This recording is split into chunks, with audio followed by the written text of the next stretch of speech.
OP Chautala versus Bhupendra Singh Hooda. कौन था हरियाणा के लिए बेस्ट? किसने किया हरियाणा में सुधार और किसने भरी अपने घर की दीवार? तो वीडियो में आगे बढ़ने से पहले हमें कमेंट करके जरूर बताइएगा कि इन दोनों में से आपका कौन सा नेता जो है वो फेवरेट है और आपको कौन सा नेता अच्छा लगता है। तो आइए अब वीडियो में आगे बढ़ते हैं। हरियाणा की मिट्टी से पैदा हुए दो बड़े नेता, एक तरफ ओम प्रकाश चौटाला जिनका नाम सत्ता और संघर्ष दोनों से जुड़ा रहा, दूसरी तरफ भूपेंद्र सिंह हुड्डा किसान परिवार से निकले लेकिन विकास की नई इबारत लिखने का दावा किया। लेकिन सवाल ये है कि हरियाणा के लिए असली काम किसने किया? किसने किसानों की सुध ली? किसने युवाओं को रोजगार दिया? किसने मिडिल क्लास की जिंदगी आसान की? आज के इस वीडियो में हम इन दोनों दिग्गज नेताओं की तुलना करेंगे तथ्य और फैसलों के आधार पर।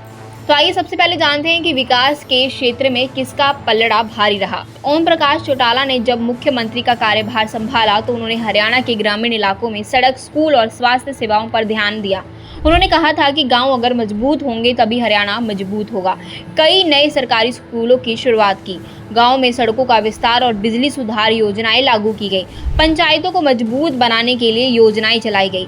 वहीं भूपेंद्र सिंह हुड्डा की बात करें तो उन्होंने 2005 से 2014 तक हरियाणा के सीएम रहे। उन्होंने हरियाणा को औद्योगिक राज्य बनाने की दिशा में काम किया। आईएमटी मानेसर, रोहतक और पंचकुला जैसे औद्योगिक जोन विकसित किए गए। गुरुग्राम और फरीदाबाद को एनसीआर का हिस्सा बनाकर मल्टीनेशनल कंपनियों को आकर्षित किया। सड़क और ट्रांसपोर्ट का मजबूत नेटवर्क तैयार किया। तो जहां चौटाला जी ने गांवों और मूलभूत जरूरतों पर ध्यान दिया तो वहीं हुड्डा ने शहरीकरण और इंडस्ट्रियल ग्रोथ पर ज्यादा जोर दिया। किसानों के लिए किसने क्या किया? ओपी चौटाला ने किसानों को सिंचाई और बिजली के क्षेत्र में राहत देने की कोशिश की। नहरों की मरम्मत करवाई गई, बिजली में कुछ हद तक सब्सिडी देने के प्रयास किए गए। भूपेंद्र सिंह हुड्डा खुद किसान परिवार से हैं तो उन्होंने किसानों के लिए कई स्कीम्स शुरू की। फसल बीमा योजना को आगे बढ़ाया, किसानों के लिए मंडियों का विकास करवाया, एमएसपी में बढ़ोतरी की मांग को केंद्र तक पहुंचाया। तो जहां हुड्डा जी का झुकाव किसानों की आर्थिक मजबूती की ओर ज्यादा रहा तो वहीं चौटाला जी ने बुनियादी सुविधाएं सुधारने में भूमिका निभाई। तो आइए अब जानते हैं कि छात्रों और शिक्षा के क्षेत्र में दोनों ने क्या किया। ओपी चौटाला सरकार के दौरान हरियाणा में हजारों टीचरों की भर्ती हुई थी। उन्होंने ग्रामीण क्षेत्र में स्कूल खुलवाए, परंतु बाद में इन भर्तियों को लेकर घोटाले की बातें भी सामने आई, जैसे कि जेबीटी टीचर घोटाला, जिसके चलते जो ओपी चौटाला थे उन्हें 10 साल जेल की सजा भी हुई थी और ये दोनों जेल की सजा काट कर भी आए थे। वहीं भूपेंद्र सिंह हुड्डा ने शिक्षा को आगे बढ़ाने के लिए कई संस्थानों का विकास किया, आईआईटी और पॉलिटेक्निक कॉलेज की संख्या बढ़ाई, छात्रवृत्ति योजनाएं लागू की, विशेषकर बेटियों के लिए। तो हुड्डा सरकार ने शिक्षा में गुणवत्ता सुधारने पर जोर दिया, वहीं चौटाला जी की सरकार ने संख्या बढ़ाने पर, और जिसका नाम घोटाले में भी आ गया। युवाओं को रोजगार देने के क्षेत्र में दोनों में से किसने ज्यादा योगदान दिया? तो ओपी चौटाला के कार्यकाल में जेपीटी शिक्षकों की बड़े स्तर पर भर्ती हुई, जिसमें लाखों युवा लाभान्वित हुए। लेकिन बाद में इस प्रक्रिया पर भ्रष्टाचार के आरोप लगे और उन्हें 10 साल जेल की सजा भी हुई।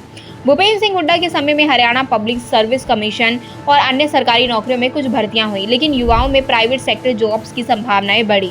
आईटी और इंडस्ट्रियल एरिया में युवाओं को रोजगार मिला, स्किल डेवलपमेंट प्रोग्राम्स की शुरुआत की गई। तो जहां चौटाला सरकार ने सीधी सरकारी नौकरियों पर ध्यान दिया, जबकि हुड्डा सरकार ने प्राइवेट सेक्टर की नौकरियों और स्किलिंग को बढ़ावा दिया।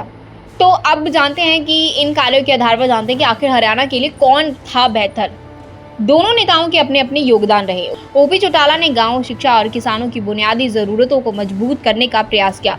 भूपेंद्र सिंह हुड्डा ने शहरीकरण, इंडस्ट्री, स्किल डेवलपमेंट और आर्थिक विकास पर ध्यान केंद्रित किया। अगर आप गांव और सरकारी नौकरी की सोच रखते हैं तो चौटाला जी आपको ज्यादा करीब अच्छे लग सकते हैं। अगर आप औद्योगिक विकास, शहरी जीवन और प्राइवेट सेक्टर ग्रोथ को तरजीह देते हैं तो हुड्डा जी का मॉडल आपको बेहतर लगेगा। तो दोस्तों, अब फैसला आपके हाथ में है। कमेंट में हमें ज़रूर बताइएगा कि आपको दोनों में से कौन ज़्यादा अच्छा लगा। मतलब अब ओम प्रकाश चौटाला तो हमारे बीच में नहीं है, लेकिन उनके काम की तारीफ आज भी हरियाणा में होती है। लेकिन वही जो भूपेंद्र सिंह हुड्डा है वो सत्ता में नहीं है, लेकिन कहीं ना कहीं आज भी उनके काम को याद किया जाता है। हालांकि जाट साइड जो है और जो किसान है वो थोड़े से भूपेंद्र सिंह हुड्डा से खफा खफा चल रहे हैं, और जिसके परिणाम स्वरूप कांग्रेस की जो सीटें हैं दिन ब दिन हरियाणा से कम होती जा रही हैं जब भी इलेक्शंस होते हैं। लेकिन एक टाइम पे ये जो दोनों नेता है वो हरियाणा में राज करा करते थे। तो आप बताइए कि इन दोनों में से आपको कौन सा अच्छा लगा।